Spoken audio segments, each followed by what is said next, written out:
Video skip பண்ணாமல் ஃபுல்லாக பாருங்கள். அது மட்டும் இல்லாமல் வீடியோ நிறைய பேருக்கு ஷேர் பண்ணுங்கள். Hello welcome friends. நம்ம வந்து இன்றைக்கி ரொம்பவே ஒரு முக்கியமான விஷயத்தை பற்றி நம்ம பார்க்க போகிறோம். ஆதார் கார்டு கரெக்ஷன் பார்த்தீங்கன்னா வந்து ரொம்ப நாளாக வந்து பெண்டிங்கில் இருக்கும். பயோமெட்ரிக் அப்டேட் ரிக்வெஸ்ட் இருக்க பாருங்கள். அது வந்து நம்ம எப்படி கேன்சல் பண்ணலாம், ஸோ எந்த ஒரு சூழ்நிலை வந்து நம்ம கேன்சல் பண்ணலாம், ஸோ அதுக்கு முன்னாடி நம்ம என்னென்ன பார்க்க வேண்டியது சொல்லிட்டு நம்ம பார்த்துக்கலாம். வீடியோவை ஸ்கிப் பண்ணாமல் ஃபுல்லாக பாருங்கள். அப்போ தான் வந்து நம்ம சொல்லக்கூடிய விஷயம் வந்து உங்களுக்கு வந்து ஃபுல்லாக வந்து சேரும். நம்மளுடைய நேம் கரெக்ஷனுக்கு, இல்லை வந்து நம்மளுடைய டேட் ஆஃப் பர்த் கரெக்ஷனுக்கு, நம்மளுடைய அட்ரஸ் கரெக்ஷனுக்கு, நம்மளுடைய ஜெண்டர் கரெக்ஷனுக்கோ, இல்லை வந்து நம்மளுடைய மொபைல் நம்பர் அப்டேட்டு, நம்மளோட இமெயில் ஐடி அப்டேட்டுக்கு சொல்லிட்டு நம்ம வந்து கரெக்ஷன் பண்ணியிருப்போம். கரெக்ஷன் பார்த்தீங்கன்னா வந்து ரொம்ப நாளாகவே வந்து பெண்டிங்கில் இருக்கும். இல்லை பார்த்தீங்கன்னா வந்து ஒரு நேரத்தில் மாதக்கணக்கிலே வந்து பார்த்தீங்கன்னா வந்து நம்மளுக்கு பெண்டிங்கில் இருக்கும். ஸோ அப்படி பெண்டிங்கில் இருக்கிற ரெக்வஸ்ட் வந்து நம்ம எப்படி வந்து நம்ம திரும்பவும் உயிர் கொடுக்குதுன்னு சொல்லிட்டு நம்ம பார்ப்போம். ஸோ அதுக்கு பார்த்தீங்கன்னா வந்து நம்மளுக்கு 3 ஸ்டெப்ஸ் கொடுத்துருக்காங்க. ஸோ அதை யூஸ் பண்ணி நம்ம வந்து நம்மளுடைய ரெக்வஸ்ட் வந்து நம்ம திரும்பவும் பார்த்தீங்கன்னா அப்டேட் பண்ணிக்கலாம். வீடியோ ஸ்கிப் பண்ணாமல் ஃபுல்லாக பாருங்கள். அது மட்டும் இல்லாமல் வீடியோ நிறைய பேருக்கு ஷேர் பண்ணுங்கள். புதுசாக திருமணம் பண்ணவங்க, இல்லை வந்து இடம் விட்டு இடம் மாறுறவங்க, அதே மாதிரி பார்த்தீங்கன்னா வந்து உங்களுடைய பர்சனல் டீடைல்ஸ் வந்து நீங்கள் மாற்றுறவங்க, அதே மாதிரி பார்த்தீங்கன்னா வந்து உங்களுடைய கேர் ஆஃப், இன்னும் பார்த்தீங்கன்னா வந்து உங்களுடைய என்ரோல்மெண்ட்டில் பார்த்தீங்கன்னா வந்து நிறைய எரரோ இல்லை வந்து கரெக்ஷன்ஸ் இருக்கும். ஸோ அந்த கரெக்ஷன்ஸ்லாம் பார்த்தீங்கன்னா வந்து நீங்கள் அப்டேட் பண்ணுறதுக்காக வந்து நீங்கள் ரிக்வஸ்ட் கொடுத்துருப்பீங்க. நீங்கள் வந்து உங்களுடைய பர்சனல் கம்ப்யூட்டர்லையோ இல்லை வந்து நீங்கள் ஆதார் சென்டர்லையோ நீங்கள் போய்ட்டு அப்டேட் பண்ணியிருப்பீங்க. ஸோ அந்த அப்டேட் பார்த்தீங்கன்னா வந்து ரொம்ப நாளாவே பார்த்தீங்கன்னா வந்து பெண்டிங்கில் இருக்கும். ஸோ அந்த பெண்டிங்கில் இருக்க அப்டேட் வந்து பார்த்தீங்கன்னா வந்து நம்ம எப்படி வந்து நம்ம செக் பண்ணுறது, ஸோ அந்த ரிக்வஸ்ட் வந்து நம்ம எப்படி கேன்சல் பண்ணுறது, அப்டேட் ரிக்வஸ்ட்டுக்கு பாருங்கள், அது வந்து நம்ம எப்படி கேன்சல் பண்ணாமல் வந்து அப்டேட் பண்ணுறது பார்க்கலாம். ஸோ அதுக்கு முன்னாடி வந்து நம்மளோட சேனலுக்கு வந்து நீங்கள் சப்ஸ்கிரைப் பண்ணாமல் இருந்தீங்கன்னா சப்ஸ்கிரைப் பண்ணிங்க ஃப்ரெண்ட்ஸ். ஸோ வாங்க வந்து நம்ம வீடியோக்கு போவோம்.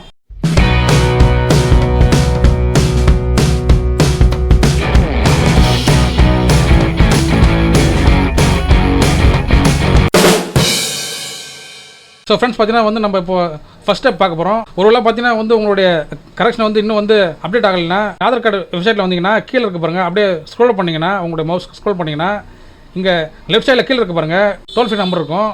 இந்த டோல் ஃப்ரீ நம்பருக்கு வந்து நீங்கள் கால் பண்ணி உங்களுடைய ரிக்வஸ்ட் வந்து நீங்கள் பதிவு பண்ணலாம். அவங்க கேட்குற டீட்டெயில்ஸ்லாம் வந்து நீங்கள் கரெக்டாக கொடுத்தீங்கன்னா சீக்கிரமாக வந்து உங்களுடைய அப்டேட் ஆகிடும். இன்னொரு வழிக்கு பாருங்கள், அடுத்து பார்த்தீங்கன்னா வந்து உங்களுக்கு மெயில் ஐடி கொடுத்துருக்காங்க பாருங்கள், help@uida.gov.in சொல்லிட்டு கொடுத்துருக்காங்க பாருங்க. ஸோ வந்து இந்த இமெயில் ஐடியை வந்து நீங்கள் யூஸ் பண்ணி உங்களுடைய கரெக்ஷன் வந்து நீங்கள் அப்டேட் பண்ணிக்கலாம். ரைட் கிளிக் பண்ணிங்கன்னா காப்பி இமெயில் அட்ரஸுக்கு பாருங்கள், இது வந்து காப்பி கொடுத்துங்க. காப்பி கொடுத்துட்டு உங்களுடைய இமெயில் ஐடி இருக்கு பாருங்கள், அதை வந்து ஓப்பன் பண்ணிங்க. உங்களுடைய மெயில் ஐடியில் 2 இருக்கும் பாருங்கள், அந்த 2ல் வந்து அந்த இமெயில் ஐடி வந்து பேஸ்ட் பண்ணிங்க. ஸோ சப்ஜெக்ட்டில் பார்த்தீங்கன்னா வந்து ஆதார் கரெக்ஷன் பெண்டிங்னு சொல்லிட்டு டைப் பண்ணிங்க. நீங்கள் டைப் பண்ணிட்டு நம்மளுடைய ரிக்வஸ்ட் இருக்க பாருங்கள், அது வந்து நம்ம டைப் பண்ணிக்கணும்.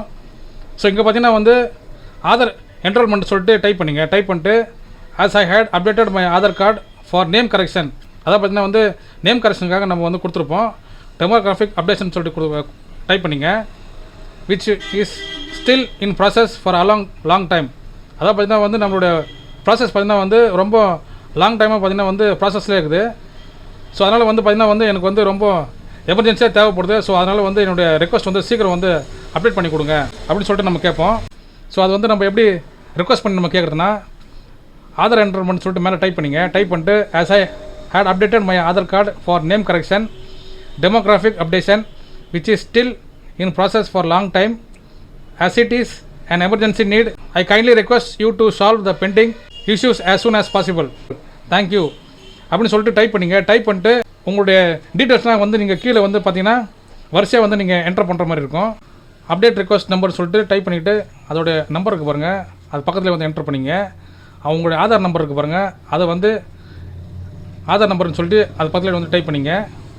அதே பார்த்தீங்கன்னா வந்து உங்களுடைய நேம் வந்து நீங்கள் என்டர் பண்ணிக்கணும். உங்களுடைய நேம் வந்து கரெக்டாக கொடுத்துங்க. அதேமாதிரி வந்து உங்களுடைய ஃபோன் நம்பருக்கு பாருங்கள், உங்களுடைய எந்த மொபைல் நம்பர் வந்து நீங்கள் லிங்க்கில் வச்சுருக்கீங்களோ அந்த மொபைல் நம்பர் வந்து இதில் என்டர் பண்ணிங்க. ரிசிப்ட்டில் பார்த்தீங்கன்னா இன்வாய்ஸ் நம்பர்னு இருக்கும், அதை வந்து நீங்கள் டைப் பண்ணிங்க. அமௌண்ட் பெய்டு இருக்குது பாருங்கள், நீங்கள் எவ்வளோ அமௌண்ட் வந்து நீங்கள் ஃபீஸாக கட்டினீங்களோ அது வந்து இங்கே என்டர் பண்ணிங்க. டேட் ஆஃப் பேமெண்ட் இருக்குது பாருங்கள், நீங்கள் வந்து அமௌண்ட் வந்து என்னைக்கு பே பண்ணீங்களோ அந்த டேட் வந்து இங்கே என்டர் பண்ணிங்க. ஸோ இந்த டீட்டெயில்ஸ்லாம் வந்து நீங்கள் உங்களுடைய ரெக்வஸ்ட் கீழே வந்து நீங்கள் டைப் பண்ணிக்கணும். டைப் பண்ணி நீங்கள் சென்ட் கொடுங்க. சென்ட் கொடுத்தீங்கன்னா வந்து உங்களுக்கு வந்து சீக்கிரமாக பார்த்தீங்கன்னா வந்து உங்களுடைய ரிக்வஸ்ட் வந்து பார்த்தீங்கன்னா வந்து அவங்க பார்த்துருவாங்க. அவங்க பார்த்துட்டு வந்து கண்டிப்பாக வந்து உங்களுடைய அப்டேட் வந்து ப்ராசஸ் பண்ணுறாங்க. ஸோ வந்து உங்களுடைய அப்டேட் வந்து சக்ஸஸ்ஃபுல் ஆகிடும். ஒரு வேளை வந்து உங்களுக்கு அப்டேட் ஆகலைன்னா நீங்கள் திரும்ப ஒரு மெயில் அனுப்புங்க. டெய்லியும் பார்த்தீங்கன்னா வந்து நிறைய அப்ளிகேஷன்ஸ் வரும். மற்றவங்களுடைய ரெக்வஸ்ட் பார்ப்பாங்க. ஸோ அதில் வந்து பார்த்திங்கன்னா நம்மளோட ரெக்வஸ்ட் வந்து மிஸ் ஆகிறதுக்கு வாய்ப்பு இருக்குது. ஸோ வந்து பார்த்திங்கன்னா வந்து நீங்கள் செகண்ட் டைம் ஒரு டைம் மெயில் பண்ணி பாருங்கள். ஸோ வந்து உங்களுக்கு மெயில் பண்ணுறதுக்கு கொஞ்சம் சிரமமாக தான் இருக்கும். ஸோ வந்து நீங்கள் சிரமம் பார்க்காம வந்து மெயில் பண்ணுங்கள். ஒரு டைம் 2 டைம் வந்து நீங்கள் மெயில் பண்ணி பாருங்கள். அப்படியே வந்து உங்களுக்கு வந்து உங்களுடைய ரெக்வஸ்ட் வந்து பார்த்தீங்கன்னா மாதக்கணக்கில் அப்படியே இருக்குன்னா நீங்கள் என்ன பண்ணலான்னா ஆதார் கார்டு வெப்சைட் இருக்குது பாருங்கள், அதுக்குள்ளே நீங்கள் வந்துருங்க. வந்துட்டு மை ஆதார் இருக்கும் பாருங்கள், அதில் வந்து பார்த்தீங்கன்னா update demographic data and check status இருக்குது பாருங்கள், அதில் கிளிக் பண்ணிங்க. கிளிக் பண்ணால் உங்களுக்கு வந்து இந்த மாதிரி ஒரு பேஜ் ஓப்பன் ஆகும். இதில் வந்து லாகின் பண்ணுற மாதிரி இருக்கும். லாகின் கொடுத்துங்க. லாகின் கொடுத்தீங்கன்னா வந்து ஸோ வந்து உங்களுடைய ஆதார் நம்பர் வந்து என்டர் பண்ணிங்க. ஸோ கேப்சா என்டர் பண்ணிங்க. லாகின் வித் ஓடிபி கொடுத்துங்க. ஸோ உங்களுக்கு வந்து ஒரு ஓடிபி வந்திருக்கும், அந்த ஓடிபி வந்து என்டர் பண்ணிங்க. லாகின் கொடுத்துங்க. ஆதார் அக்கௌண்ட்டுக்குள்ளே நீங்கள் வந்துடுவீங்க. டாக்குமெண்ட் அப்டேட் கட்டிருக்காங்க பாருங்கள், இது வந்து நீங்கள் யாரெல்லாம் பண்ணலையோ அவங்க வந்து பண்ணிவிடுங்க. ஸோ வந்து டேட் கொடுத்துருக்காங்க பாருங்கள், லாஸ்ட் டேட் கொடுத்துருக்காங்க, திரும்ப வந்து டேட் வந்து மாற்றிருக்காங்க. ஸோ டிசம்பர் மாதம் வரைக்கும் உங்களுக்கு வந்து டைம் கொடுத்துருக்காங்க. 14 டிசம்பர் 2024 வரைக்கும் டைம் கொடுத்துருக்காங்க. ஸோ யாரெல்லாம் டாக்குமெண்ட் அப்டேட் பண்ணலையோ அவங்களாம் பண்ணிங்க. ஸோ இந்த பேஜில் பார்த்தீங்கன்னா வந்து கீழே வந்தீங்கன்னா ஃப்ரெண்ட்ஸ் ரெக்வஸ்ட் இருக்கும், சர்வீஸ் நேம் இருக்கும். இங்கே வந்து பார்த்தீங்கன்னா நீங்கள் வந்து என்ன கரெக்ஷனுக்காக வந்து நீங்கள் ரெக்வஸ்ட் கொடுத்தீங்களோ அது வந்து இங்கே வந்துடும். SRN URN EID இருக்குது பாருங்கள், இது வந்து உங்களுடைய சீரியல் நம்பரு. ஸோ நம்ம வந்து ரெக்வஸ்ட் பண்ணியிருப்போம் பாருங்கள், அதோடைய சீரியல் நம்பர் இது. ஸோ இது வந்து நீங்கள் நோட் பண்ணி வச்சுங்க. உங்களுடைய அப்டேட் ஸ்டேட்டஸ் வந்து நீங்கள் வச்சு தான் பார்க்கலாம். அடுத்து பார்த்தீங்கன்னா வந்து நீங்கள் என்னைக்கு பண்ணீங்கன்னு சொல்லிட்டு வந்து டேட் கொடுத்துருக்காங்க பாருங்கள். அதேமாதிரி உங்களுடைய ஸ்டேட்டஸ் இருக்குது பாருங்கள், வேலிடேஷன் ஸ்டேட்டஸ் இருக்குது. நெக்ஸ்ட்டு பார்த்தீங்கன்னா வந்து ரிசீவ்னு இருக்குது பாருங்கள். அதுக்கப்புறம் பார்த்தீங்கன்னா வந்து பக்கத்தில் இருக்குது பாருங்கள், டெலிட் இருக்குது பாருங்கள். நீங்கள் வந்து உங்களுடைய ரெக்வஸ்ட் வந்து ரொம்ப நாளாகவே எந்த ஒரு ப்ராசஸ் இல்லாமல் அப்படியே இருக்குன்னா டெலிட் இருக்குது பாருங்கள், இது நீங்கள் கொடுத்துக்கலாம். ஸோ இது வந்து நீங்கள் கொடுத்தீங்கன்னா உங்களுக்கு ஒரு ஓடிபி வரும். அந்த ஓடிபி என்டர் பண்ணால் வந்து உங்களுடைய ரெக்வஸ்ட் வந்து சக்ஸஸ்ஃபுல்லாக வந்து கேன்சல் ஆகிடும். ஸோ வந்து ஆல்ரெடி வந்து ஒரு ரெக்வஸ்ட் வந்து கரண்ட்டில் இருக்கும்போது நீங்கள் புதுசாக வந்து ஒரு ரெக்வஸ்ட் கொடுக்க முடியாது. ஓல்டு ரெக்வஸ்ட் வந்து நீங்கள் டெலிட் பண்ணால் தான் நீங்கள் வந்து புதுசாக வந்து ஒரு ரெக்வஸ்ட் வந்து நீங்கள் கொடுக்க முடியும். ஸோ இங்கே வந்து நீங்கள் டெலிட் கொடுத்தீங்கன்னா கண்டிப்பாக வந்து இது கேன்சல் ஆகிடும். அதுக்கப்புறம் ஓடிபி கொடுத்து நீங்கள் கேன்சல் பண்ணிக்கலாம். ஸோ ஃப்ரெண்ட்ஸ், ஆனால் வந்து நீங்கள் அவசரப்பட்டு வந்து நீங்கள் டெலிட் பண்ணாதீங்க, கொஞ்சம் பொறுமையாக இருங்க, வெயிட் பண்ணுங்கள். ஸோ நீங்கள் டெலிட் பண்ணிங்கன்னா நீங்கள் கட்டின அமௌண்ட் பார்த்தீங்கன்னா அது வந்து போயிடும். அப்புறம் வந்து நீங்கள் புதுசாக வந்து அமௌண்ட் பே பண்ணுற மாதிரி இருக்கும். ஸோ முடிஞ்ச அளவுக்கு வந்து பார்த்தீங்கன்னா வந்து உங்களுடைய ரெக்வஸ்ட் வந்து டெலிட் பண்ணாதீங்க. ஸோ மாத கணக்கில் ஆகிடுச்சுனாக்கா நீங்கள் எமர்ஜென்சினா நீங்கள் பண்ணிக்கலாம். அப்டேட் கட்டிருக்காங்க பாருங்கள், இது வந்து நீங்கள் யாரெல்லாம் பண்ணலையோ அவங்க வந்து பண்ணிவிடுங்க. ஸோ வந்து டேட் கொடுத்துருக்காங்க பாருங்கள், லாஸ்ட் டேட் கொடுத்துருக்காங்க, திரும்ப வந்து டேட் வந்து மாற்றிருக்காங்க. ஸோ டிசம்பர் மாதம் வரைக்கும் உங்களுக்கு வந்து டைம் கொடுத்துருக்காங்க. 14 டிசம்பர் 2024 வரைக்கும் டைம் கொடுத்துருக்காங்க. ஸோ யாரெல்லாம் டாக்குமெண்ட் அப்டேட் பண்ணலையோ அவங்களாம் பண்ணிங்க. ஸோ ஃப்ரெண்ட்ஸ், உங்களுக்கு இந்த வீடியோ வந்து யூஸ்ஃபுல்லாக இருந்துச்சுன்னா லைக் பண்ணுங்கள், ஷேர் பண்ணுங்கள். முக்கியமாக வந்து நம்மளோட சேனலுக்கு நீங்கள் புதுசாக இருந்தீங்கன்னா சப்ஸ்கிரைப் பண்ணுங்கள் ஃப்ரெண்ட்ஸ். தேங்க்யூ.